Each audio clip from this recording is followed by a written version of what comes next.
नमस्कार, मैं हूं डॉक्टर नज़र। आपका स्वागत करता हूं इस खास एपिसोड में। संसद में अविश्वास प्रस्ताव चर्चा के दौरान विपक्ष नेता राहुल गांधी ने अपने भाषण में सीधा प्रहार मोदी सरकार पर किया। दूसरे दिन यानी बुधवार को मणिपुर मामले में राहुल गांधी ने देशद्रोही तक कह डाला। भारत माता की मणिपुर में हत्या और हिंदुस्तान की हत्या करने का आरोप लगाते हुए प्रधानमंत्री मोदी को कहा कि आप देशभक्त नहीं हो। ये भी आरोप लगाया कि पीएम मोदी केवल दो लोग अमित शाह और अडानी की बात सुनते हैं। भाषण की शुरुआत में उन्होंने अपनी भारत जोड़ो यात्रा का जिक्र भी किया, फिर सीधे मणिपुर और हरियाणा को लेकर मोदी सरकार पर प्रहार करते हुए दिखे। राहुल गांधी अपना भाषण कंप्लीट करने के फौरन बाद सदन से बाहर चले गए। मणिपुर में हिंदुस्तान की हत्या की है, सिर्फ मणिपुर की नहीं, हिंदुस्तान की हत्या की है।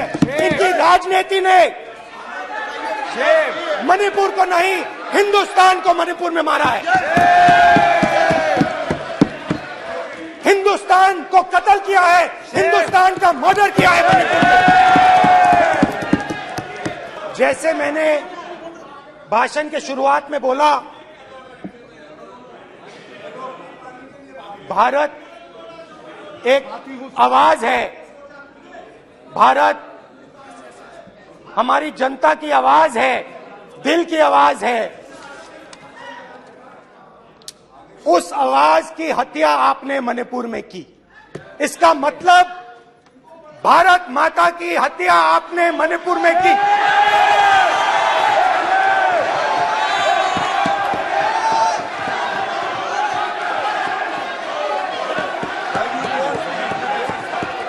भारत माता को आपने मणिपुर के लोगों के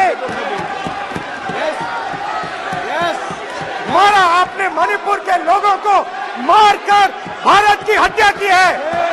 आप देशद्रोही हो, आप देशभक्त नहीं हो, आप देश प्रेमी नहीं हो, आप देशद्रोही हो। आपने देश की हत्या मणिपुर में की। प्लीज प्लीज एक मिनट, प्लीज बैठिए, प्लीज बैठिए। अब सवाल उठता आप है, बैठना चाहते नहीं बैठना चाहते, आप बैठना चाहते नहीं बैठना चाहते, इसीलिए आपके प्रधानमंत्री मणिपुर में नहीं जा सकते हैं, क्योंकि उन्होंने प्लीज देश की हत्या की है।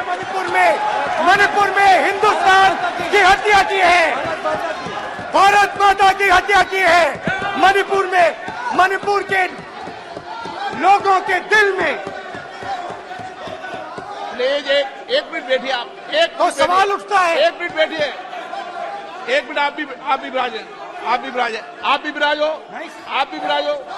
आप बैठिए, सही नहीं बैठिए, रहने दो।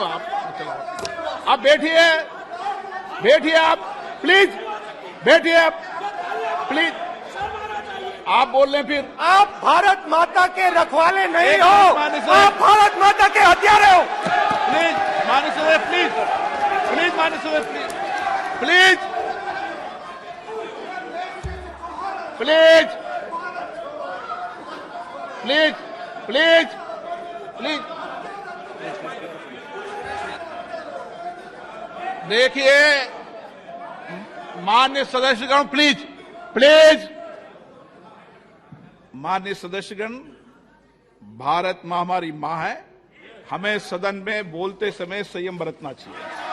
मेरा अपनी मां की हत्या की बात कर रहा हूं, मैं मणिपुर में अपनी मां की हत्या की बात कर रहा हूं। मैं आदर से बोल रहा हूं, आपने मेरी मां की हत्या की मणिपुर में। एक मेरी मां यहां बैठी है, दूसरी मां को आपने मणिपुर में मारा है।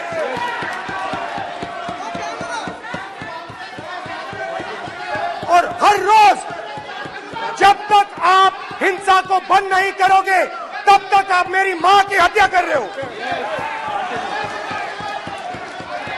हिंदुस्तान की सेना मणिपुर में एक दिन में शांति ला सकती है।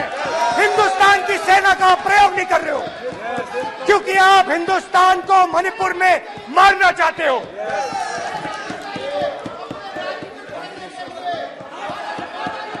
तो अगर नरेंद्र मोदी जी हिंदुस्तान की आवाज नहीं सुनते हैं, अगर हिंदुस्तान के दिल की आवाज नहीं सुनते हैं, तो किसकी आवाज सुनते हैं? दो लोगों की आवाज सुनते हैं। इसकी आवाज सुनते हैं। माननीय सदस्य इसकी आवाज सुनते हैं माननीय सदस्य और इसलिए सुनते हैं। नो ये गलत तरीका माननीय सदस्य माननीय देख सदस्य आपका लीजिए गलत तरीका है। अडानी जी के लिए मोदी जी ने क्या काम नहीं। किया है, देख माननीय लीजिए। सदस्य आप ये पहले आपको और उसको ये लेकर बाद नहीं आए, में। गलत तरीका आपका। माननीय सदस्य आपका गलत तरीका है। आप सीनियर सदस्य हैं, आप इस तरीके का व्यवहार सदन में मत करिए। आप बात करिए, लेकिन इस तरीके से पोस्टर लाना ये उचित नहीं है किसी तरीके से। रावण दो लोगों की सुनता था, रावण दो लोगों की सुनता था, मेघनाथ और कुंभकर्ण। वैसे ही नरेंद्र मोदी दो लोगों की सुनते हैं, अमित शाह और अडानी। भाई और बहनों, लंका को हनुमान ने नहीं जलाया था, लंका को रावण के अहंकार ने जलाया था। प्लीज माननीय सदस्य आप संयमित बोले। आप ये सदन है, आप तरीके से बोलिए। माननीय राम सदस्य ने रावण को नहीं मारा था, रावण के अहंकार ने रावण को मारा था। आप पूरे देश में केरोसिन फेंक रहे हो, पूरे देश में आप केरोसिन फेंक रहे हो। आपने मणिपुर में केरोसिन फेंकी, आपने चिंगारी लगा दी। अब आप हरियाणा में कर रहे हो, पूरे देश को आप जलाने में लगे हो। आप पूरे देश में भारत माता की हत्या कर रहे हो। धन्यवाद स्पीकर। राहुल गांधी के भाषण का जवाब देने के लिए केंद्रीय मंत्री स्मृति ईरानी को सामने लाया गया। इस संबंध में द लल्लन टॉप के राहुल द्विवेदी को सुन लेते हैं। 14 के बाद से जब भी राहुल गांधी आते हैं सामने तो उन्हें काउंटर करने के लिए बीजेपी की तरफ से स्मृति ईरानी को मैदान में उतारा जाता है। और 2019 में जब से उन्होंने अमेठी में राहुल गांधी को हराया तो ये मंजर रिपीट होने लगा। आज भी लोकसभा में ऐसा हुआ। गांधी के भाषण से बीजेपी नेताओं में बौखलाहट देखी गई। ये मणिपुर मामले में भाषण का जवाब देने से बचते नजर आए। जवाब में केंद्रीय मंत्री स्मृति ईरानी ने राहुल गांधी पर जाते जाते फ्लाइंग किस देने का आरोप लगाते हुए सदन में हंगामा बर्पा कर दिया। स्मृति ईरानी ने कहा कि गांधी परिवार के ये संस्कार हैं।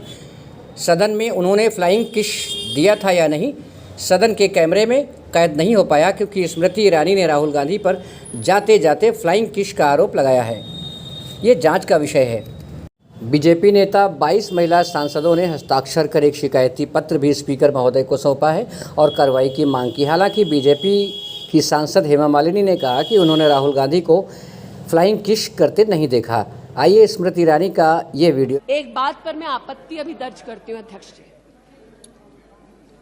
कि जिनको आज मुझसे पहले वक्तव्य देने का अधिकार दिया गया, उन्होंने जाते जाते